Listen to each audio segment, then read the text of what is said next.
নমস্কার। আজকের গল্প শ্রদ্ধেয় লেখিকা মহাশ্বেতা দেবীর চিন্তা। মেদিনীপুর জেলার দাঁতন ও কন্টাইয়ের সমীপন্থ অঞ্চল থেকে বছর বছর একদল নরনারী কলকাতায় আসে। শুধু যান নয়, ভাতের নিরাপত্তাও মেদিনীপুরেরই দেওয়া উচিত। কিন্তু দাঁতন, ঘাটাল বা কাঁথি সে প্রতিশ্রুতি কোনোবারই রাখতে পারে না। তাই হয় বর্ষার মুখে, নয় শীতের ফসল তুলে দিয়ে এরা এসে পড়ে। একেবারে মাঠ খামারের গন্ধ বেরোয় চেহারা থেকে। অনন্ত, উৎসব, চৈতন্য, অত্রুর এসব সাউপ্রধান মহান্তিরা প্রথমে কর্পোরেশনের পিটার প্লাম্বার দাদাদের কাছে ঘোরে। কেউ কেউ সোজা এসে আমাদের পাড়া প্রতিবেশীর ঘরে অন্যান্য দেশমুখ অনন্ত বা কৈলাসের বদলিস্বরূপ রান্নাঘরে ঢুকে পড়ে।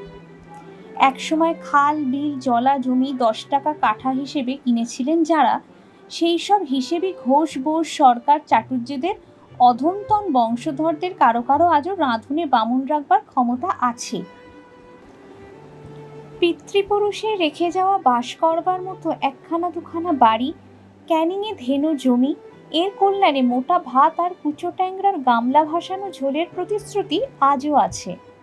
সেই প্রতিশ্রুতি এইসব তথাকথিত একান্নবর্তী পরিবারের বুনিয়াদ। এইসব পরিবারের ভাত ঝোলটা একসঙ্গে চলে।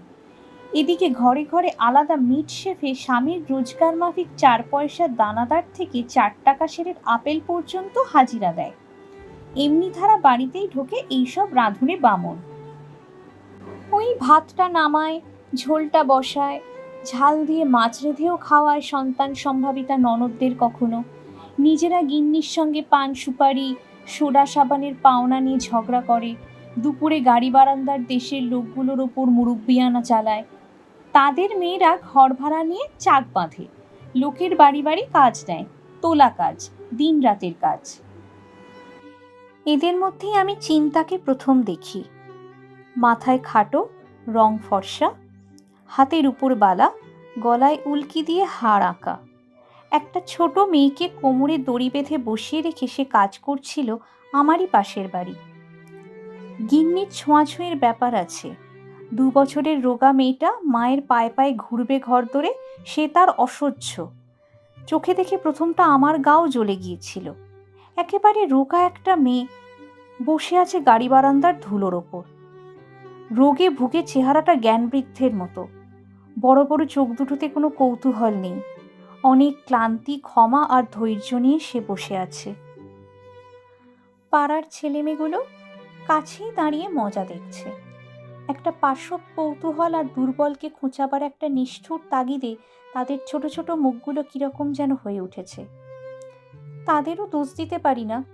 বহুদিন ধরে বাড়ি ভাড়ার টাকাটাই শুধু জমার ঘরে পড়ছে।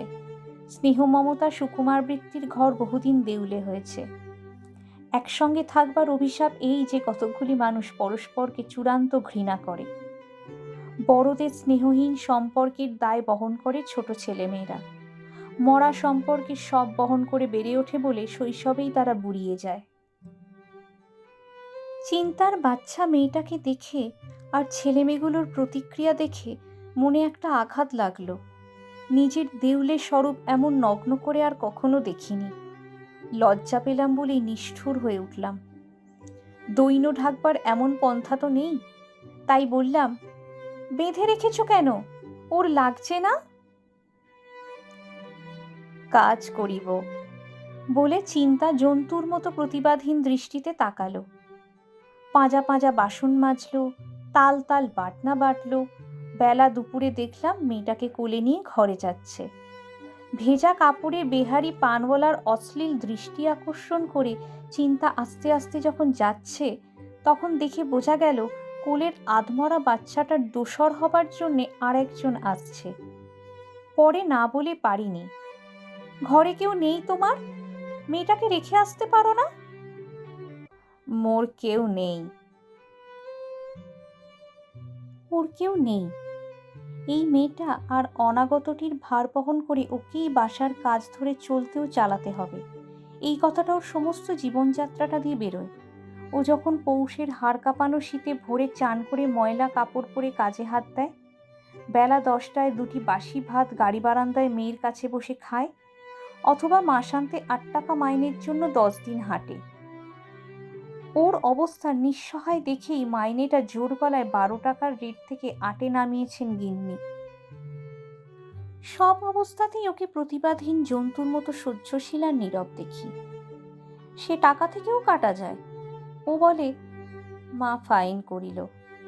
কখনো বলে, কাপড়গুলা দিল না। ওর অবস্থা দেখে আমার নিজের লজ্জা করে। মধ্যবিত্ত বিবেককে ঘুষ দিয়ে ওকে পুরনো কাপড় দিয়ে, অথবা মেয়েটার হাতে এটা সেটা দিয়ে। রাত 12টায় কাজ সেরে ঘরে ফিরতে মদ না খেয়ে ঠান্ডা মাথায় পানওয়ালাটা ওকে জাপটাতে গিয়ে কাপড়খানা ছিঁড়ে দিয়ে চটচটে হেসে চেঁচিয়ে গান ধরে। সকালে মেয়েটার হাত থেকে রুটি বিস্কুট বাড়িওয়ালার বউয়ের নথ পরানো কাকটা ছিনিয়ে নেয়। বাচ্চাটার কোমরে দড়ি বাঁধা আছে। সে অসহায়, এই সত্যটা কাকটা খুব জানে। এমনি করে বিবেককে জোড়াতালি মারবার চেষ্টাটা আমার মিছে হয়ে যায়। জোড়াতালি সংসারে চলে না। এর মধ্যেই এলো চিন্তার আর একটা মেয়ে। চিন্তার দলের অন্যান্য ঝিরা বেশ গুছিয়ে নিয়েছে ইতিমধ্যে। তাদের কাছেই খবর মিলল, ইদানিং 8 টাকার কাজটাও ছিল না। ঝিদের জটলা থেকে উদ্ধার করা গেল যে চিন্তার খুবই দুর্দিন চলছে। হাতের খাড়ু বাঁধা পড়েছে 10 টাকায়। আরও দেখলাম ঝিরা চিন্তাকে বাসন বাঁধা নিয়ে টাকা ধার দিতে চাইছে। তারা বলল, ভালো কাঁসা পিতলের যা বাটি গ্লাস আছে তা তো ছাড়তে পারবে না চিন্তা। বুঝলাম লাভ করবার এও একটা সুযোগ। কদিন বাদে আবার দেখি দুর্বলতায় কাঁপতে কাঁপতে কাজে বেরিয়েছে। বলে, বড়টাকে ছোটটার কাছে রেখে এলাম গো মা। গরিব কি একভাবে মরে? গরিব যে নানাভাবে মরে। এ কথা বোঝবার জন্য আমি চিন্তার কাছে যাব কেন? নিজেকে সাধারণ মানুষের দরদি মনে করবার একটা আত্মপ্রসাদ আছে। প্রায়শ তার অবস্থিতি অবচেতনে নয়। সম্ভবত তার তাগিদেই আমি ওর ফুটো কপালে জোড়াতালি লাগাবার চেষ্টা করি। কোনো ক্ষয়ক্ষতির শিকার না করে পরের উপকার করে পরোপকারী নাম কিনবার বাসনাটাও বোধহয় আমার শ্রেণীগতভাবে পাওয়া আর একটা উত্তরাধিকার। সেই উত্তরাধিকারের স্বরূপও গলা পচা। তাই আমার ছেঁড়া জামা, পুরনো কাপড়, বাসি রুটি অথবা বাড়তি কমলালেবুর আস্তরে চিন্তার ফাটা কপাল এতটুকু জোরে না। তেল ছিটছিটে দেওয়ালে ক্যালেন্ডারের ছবিতে ফুটো ঢাকার মতোই অর্থহীন হয়ে যায়। চিন্তা অবশ্য সময় পেলে দুটো কথা বলে যায়। বলে, কারও দোষ নাই, মু পাতকি। কোন পাপের কথা সে বলে জানি না, ব্যাখ্যা করবার উৎসাহও তার নেই। এদিকে দিন কাটে। আমার গলিটা দিয়ে যে জীবন প্রবাহ চলে তাই দেখতে দেখতে রায়দের পাঁচিলটার ফাটলটা বাড়তে থাকে। এ পাঁচিলটা বারোয়ারি ঘুঁটে দেবার জন্যে।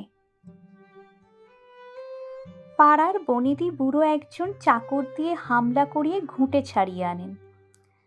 তাই নিয়ে লক্ষ্মীর মা বাড়ির সামনে কুৎসিত কলহ করে যায়। এদিকে নিরুদ্বেগ প্রসন্নতায় কাঠচাপার গাছটা 12 মাস ফুল ফোটায়। সে ফুলের যে কটা ঝরে পড়ে তাই স্পর্শ বাঁচিয়ে তুলে নিয়ে যান নিত্যবাবুর পিসি শিব পুজোর জন্যে। মানুষের অর্থহীন আচরণ দেখে গাছটার উপরের ডালপালাগুলো সোনারোদ মাখামাখি করে হেসে আকুল হয়। সকলে সে হাসি শোনে না, এই যা। এরই মধ্যে দেখি চিন্তার শরীরে মাংস লেগেছে। শহরের গাছপালাগুলোর মতো দুর্বার খিদে সেই সমস্ত প্রতিকূল অবস্থা থেকে কেমন করে প্রাণরস আহরণ করেছে। স্বাস্থ্য ফিরেছে, গলার উল্কিটা এখন ভালোই দেখায়। সেদিন দেখলাম নতুন কাপড় পরেছে। বলল, মা দিয়েছে। মাইনেও 10-এ প্রমোশন পেয়েছে। সেদিন সকালে খুব হইচই পাড়ায়। চিন্তাকে কেন্দ্র করে বলেই মনে হলো। সে এক অভিনব দৃশ্য। ফুটপাতের মাঝখানে নতমুখে দাঁড়িয়ে চিন্তা। ওদিকে দেশ থেকে সদ্য আগত 2জন পুরুষ মানুষ একটা ঝুঁটি বাঁধা বছর 12-র ছেলের নড়া ধরে চেঁচিয়ে কি বলছে। ন্যায় এবং ধর্ম যে তাদের পক্ষে এ বুঝতে অসুবিধে হলো না। একজনের রং ফর্সা, মুখে পান, চুলে সিঁথি। চেঁচাচ্ছে সেই বেশি। চেঁচিয়ে বলছে, তুই পাতকি করিবি তো দাম দিবি না। চিন্তার দেশের মানুষরা তাকেই সমর্থন করছে। চিন্তার মুখে কোনো কথা নেই। সে শুধু বলছে, মুখ ক্ষমতা নাই, মু অপারক। ছোট ছেলেটাকে বারবারই ধরতে যাচ্ছে, তাকে ঝটকা মেরে পুরুষ দুজন সরিয়ে নিচ্ছে। দুপুরে চিন্তা এলো দরবার করতে। বলল, মোকে গোটা টাকা ধার দিন, মু শোধ করিব। না জেনে না চিনে টাকা ধার দেব, আবার সে টাকা ফেরত পাবো, এত ভরসা নেই। তবু গোড়াতেই না বলি না। ঘটনাটা জেনে নেবার সুযোগ একটা। হাজার হলেও কৌতূহলে কি আমরা কারোর চেয়ে কম? গল্পটি ভালো লাগলে ভিডিওটি লাইক করুন ও নিজের প্রিয়জনদের সাথে ভিডিওটি শেয়ার করুন। এরকমই ভালো ভালো আরও গল্প শুনতে আমাদের চ্যানেলটি অবশ্যই সাবস্ক্রাইব করুন। নমস্কার। সবাই ভালো থাকবেন, সুস্থ থাকবেন, ভালো রাখবেন।